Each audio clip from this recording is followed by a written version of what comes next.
Hello, this video is going to be a little bit different from the other videos that I've made. In the beginning, I wanted to keep my videos kind of sanitized of negativity and the typical, like, Elsword YouTuber, like the air of this, the air of negativity and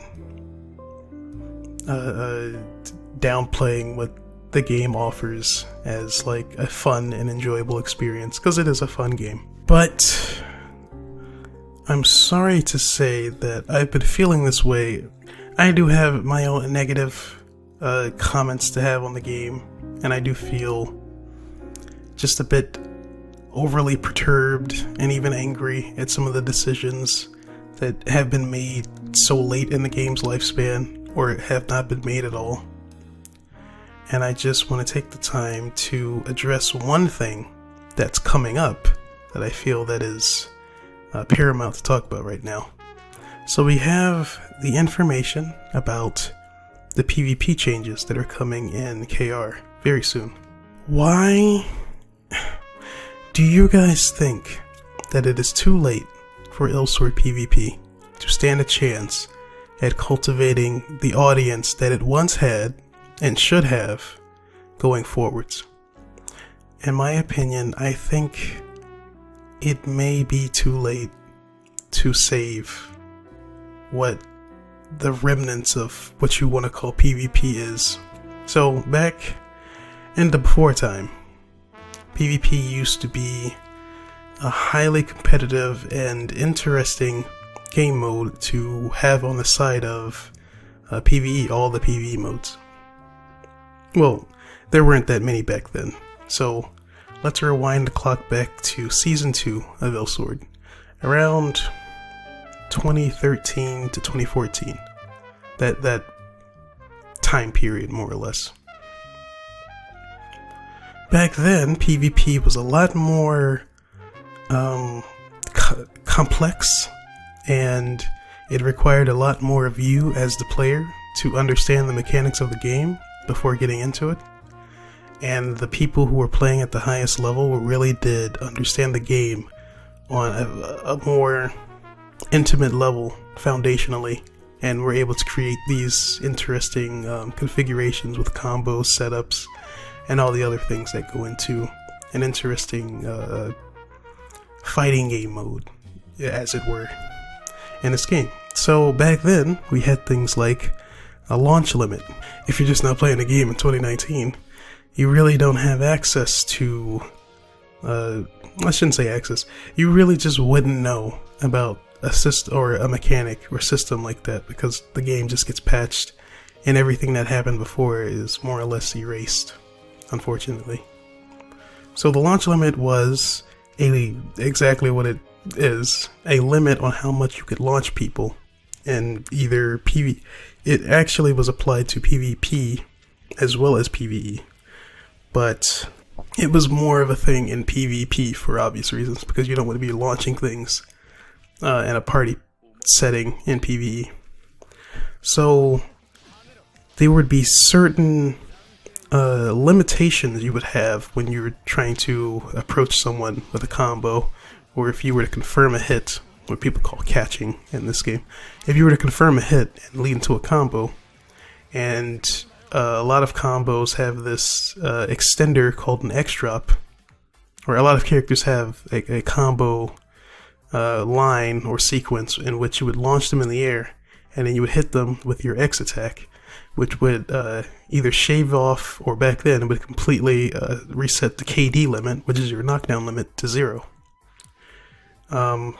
You could only do that so many times before they would not be launched anymore, and the combo would be reset, and then you guys would have to go back into neutral unless you were gonna Oki them, or have them in some kind of vortex situation where they get knocked down, but you're able to capitalize on how they wake up so that it's kind of unblockable for them, or they're just unable to retaliate before they're in another combo. So there were certain skills that also had in the tooltip whether or not that they shaved off similar to how you would have on a move like Kick for Elsword or Elysis. Well, I guess her kick was removed. Elsword's kick removes KD. Back then, you would have a move like, I remember specifically, Runeslayer having his Fire Rune reset, or not reset, but lower the KD or launch limit if you use it in a combo. So if you were to launch them twice with 2 X drops, and then hit them with the Fire Rune on your second or third ground-based OTG combo, you could then launch them again before they get... Because when you launch them after the launch limit like hits, they don't really fly up, they just kind of... they bounce up about a couple inches off the ground and they instantly hit the ground. You can't really do anything about it. So that was removed when we went into Season 2, and unfortunately there was...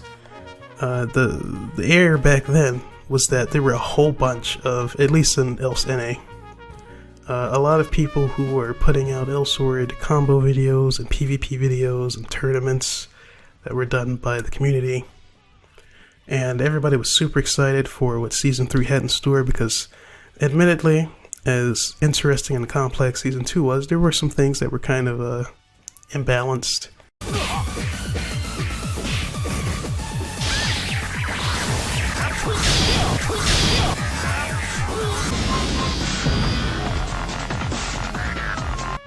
But looking back then as to where we are now, I would gladly take the issues we had back then because they were much more manageable.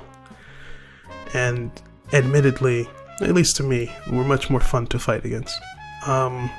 So when Season 3 hit, there was a YouTuber. I'm so upset that I finally found his channel after like searching for him after not checking for so long. There was a YouTuber who had high expectations. He was a DC player, or a Deadly Chaser. He doesn't play anymore, so he's not a Fatal Phantom player. So DC player back then. And he was super interested in seeing what the changes were going to be like. And he was a prolific combo video maker. I'll have, in this video, I'll have like either a link in the description. Well, I'm gonna have a link to his channel in the description. The video in question I'm talking about, he's privated, and I haven't been able to reach out and contact him to maybe get him to send me the privated link so I can show you guys what all happened. But in the video, he says, I think his name was Sieve, by the way. He was cautiously optimistic as to what they were going to do with the overall combat system. And he was like, back then, when Aura was like first introduced into the game, she was kind of like running house on everybody because of how good her launch combos were and how easy it was for her to reset the launch limit in KD in general because she did so much damage and had so many interesting converts or converters from platforms or just on the ground combos or from launches and things like that. But even still, you had to like have there's a certain level of skill for you to get that to get to that point. And as soon as Season 3 dropped, all of that skill went straight out the window. So now, instead of doing a complicated sequence like dash jump, ZZ, and then you have to catch them before they hit the ground with like an active, or dash jump ZZ up Z into dash jump ZZ up Z, and like some interesting sequence, and then stabilize them with a Z on the ground or X on the ground, and then hit them with a skill that would lower the KD and launch limit. Completely erased all of that intricacy in the gameplay so that you could just up X indefinitely and just do all of the damage. Since there's no launch limit, launch limits or launches don't really cause KD. So you could just launch or some characters' launches don't actually cause KD. So you could just up X them indefinitely. And PvP kind of went through this swell of, I would relate the game's PvP to Super Smash Bros. As another platform brawler type game. And if Season 2 was like Melee, where everything was kind of It was faster, you had more options to do more creative things with your combos.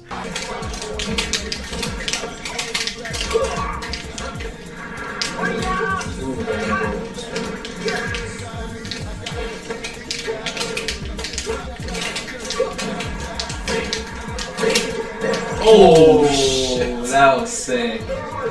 And everything felt a little bit more grounded. There was still some really dumb stuff, like in Melee you have the Shine and Jigglypuff, and just like really awkward things to deal with. Marth's Tipper range and all that grab range. Elsword Season 2, you had the entirety of Aura SD. Yamaraja wasn't quite as broken just yet, but she could do some things. Windsneaker was the queen of PvP back then because of how tanky she was, and if you're able to get to that like skill level of dominance, you could like put in work on people. Blade Master was also a fan favorite because of people like Kirby Blader and Sword White and other guys doing good things in their combo videos and just showing up in PvP.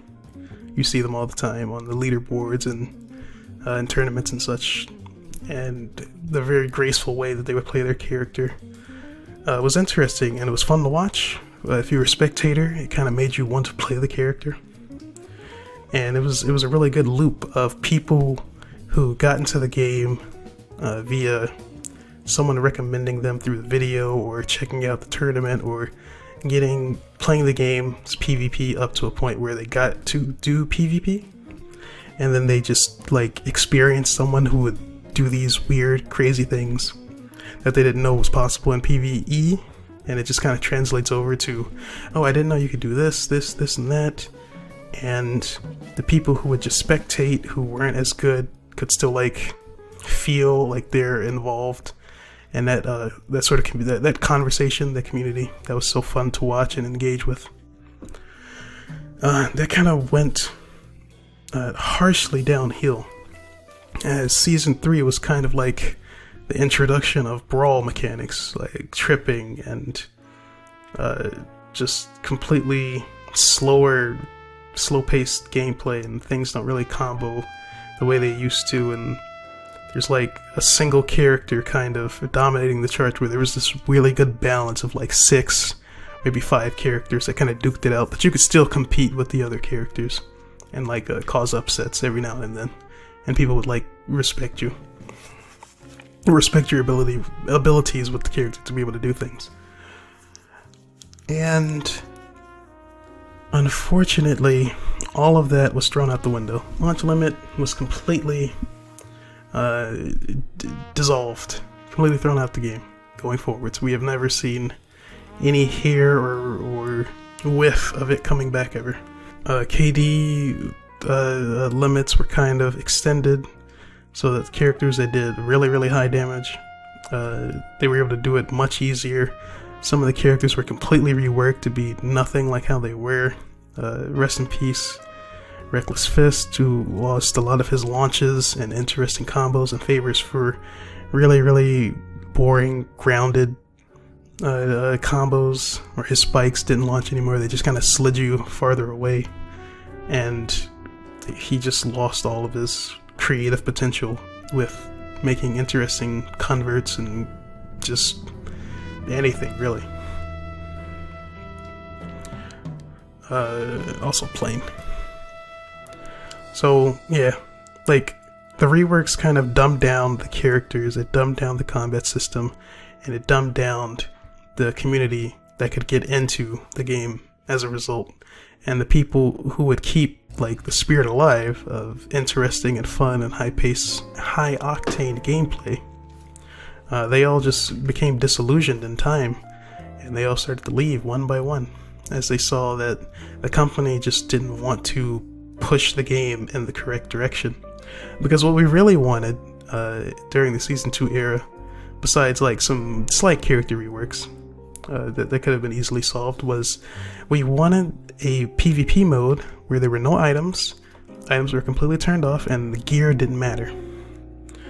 Gear mattered a little bit less back then because there wasn't a plethora of plus 11 users or plus 10 users, and plus 9 was extremely rare as well. Everyone was generally at the plus 8 range for endgame. Plus 8 was like pretty much the benchmark you need to just complete all of the endgame content at a reasonable pace. So when you got the PvP and you did your secret dungeons, you got your secret dungeon gear, and it was a lot more straightforward than the L tier system that we have now. You get you a plus 8 amulet in some form or fashion. Just buy one off the board, or you get one during one of the enhancement events or something like that. Gift one from you get a gift from a friend or something. Also, this is a separate topic, but you could actually trade for plus 8s. That's not just the aerial plus 8 amulet, but when Erida was introduced, Season 2 Erida, you could trade for amulets that went up to plus 9, and it was pretty easy to... It was like from plus 6 to plus 9, so plus 8 was kind of like a really solid guarantee. Also, plus 7 was also pretty manageable, but if you got a plus 8, that's like the current plus 9 standard. After experiencing the game, or having a taste of the game's mode, without the annoying limitations of having to worry about your gear and like sparring settings, because the tournaments would usually limit the amount of gear you could use. Everybody would just use spar gear, but you could still use your costumes, and there would be limitations on the titles you can use and things like that. So it was still a very unique looking experience, but unfortunately the actual PvP mode was kind of bogged down with the fact that the company wanted to push PvE into gearing yourself for PvP, which doesn't really work for a truly skillful community that wants to worry about how the characters interact with each other, rather than I have to gear the character before they can even interact with each other. And it kind of it messes with the overall balance, because you have to balance between characters that aren't as powerful because they don't have this amount of gear, and characters that are this powerful and they basically just delete everything. So it's not a very clean and clear-cut system, unfortunately, for the company, and especially unfortunately for us who were like actually playing and really invested in this interesting and cool combat system. So for a long time we were all just wishing that they would give us a PvP mode, and we figured that it would be pretty easy to just implement it in, where gear doesn't matter, or maybe there's a system where you PvP enough and then you get levels of PvP gear that you can upgrade or craft or anything like that. Have your own PvP stones that actually were tantamount to the dual stones from secret dungeons, but they had like different purposes for it, just specifically the PvP gear. People had a whole bunch of interesting ideas like that, and they just refused to implement systems like that for years and years and years. And so many people just got so disinterested, all of the goodwill that they built up making this really interesting combat system, and they just kind of threw everybody under the bus by never giving into or never listening to the fans of the game. They would listen to the KR people, the wrong KR people, that wanted a more casualized PvP setting, unfortunately. Now all KR players were of the casual sort, but a lot of them just didn't really care and didn't take it that seriously. Even though if they did, like, I feel like back then if they had a different mindset, we would be in a different place right now. But unfortunately we didn't have enough of those guys like contributing to the money pot or the overall conversation movement to move the game in a different direction. But now it seems like they're trying to do this, trying to limit the amount of PvE and PvP by taking away, or not taking away, they're saying they're going to lower the amount of impact enhancement levels have on PvP, and all these other changes. That this would have been a dream come true had this happened in Season 3, giving us that hero mode PvP that KR got for an event that didn't actually stay around.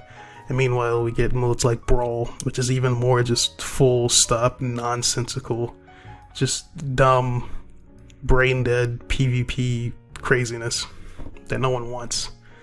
Because it's already kind of chaotic if you just go to just all items on and free mode PvP, where you have infinite mana, you can just do whatever you want. We didn't need the gimmicks from the Brawl mode. But it just seems like this is all a little too late. And I don't know if this is going to bring back any of the old people. I don't know if they're going to continue to try to balance around it. It doesn't really feel like this is an event like it should be.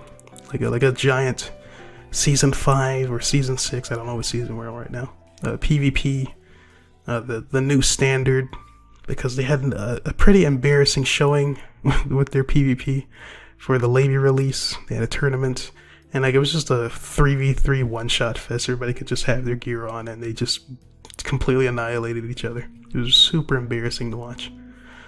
But I don't know, maybe they want to take their PvP a little bit seriously. Maybe they I don't really know what happened to make them want to implement changes like this. But usually games or MMOs like this make all the best changes when they're about to close shop. Give the players what they want the very last second. So I'm just wondering, please give me your thoughts and opinions about this. Is it too little too late? Did they make these PvP changes too just far into the game's lifespan, and they've just cultivated a different breed of PvP player, and they will never get back the audience that they once had that would have stuck with the game had it not changed so drastically, and people still want to play the game the way that they had, and so they'll come back every now and again, but then get immediately disappointed at the state of what's going on, the connection issues, the gear issues, the overall gameplay system issues, over reliance on the non-skill based PvP where people can like get out of combos for absolutely no reason. The characters just don't interplay with each other well at all. Dealing with Rez from Windsneaker was kind of annoying. 가문의 명예를 걸고 Fight! 당전! 당전! 당전! 당전!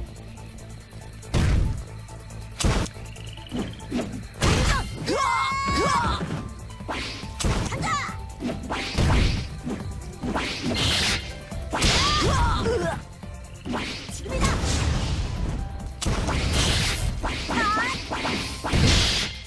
위로! 급습!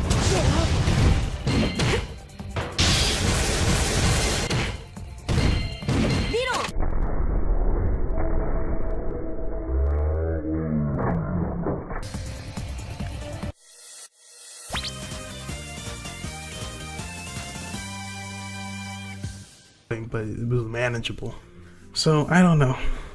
You guys tell me what you feel about this. I know this is a different kind of video, but this is just something I've been thinking about for a long time, and it's just frustrating to know that the game could have been somewhere interesting in this one field, and a lot of the great, amazing content creators that we used to have are now gone because the company just didn't care about them, specifically the NA crowd of people who wanted like a really serious PvP mode. They didn't know what they had till it was too late. Alright, I'll see you guys later. Peace.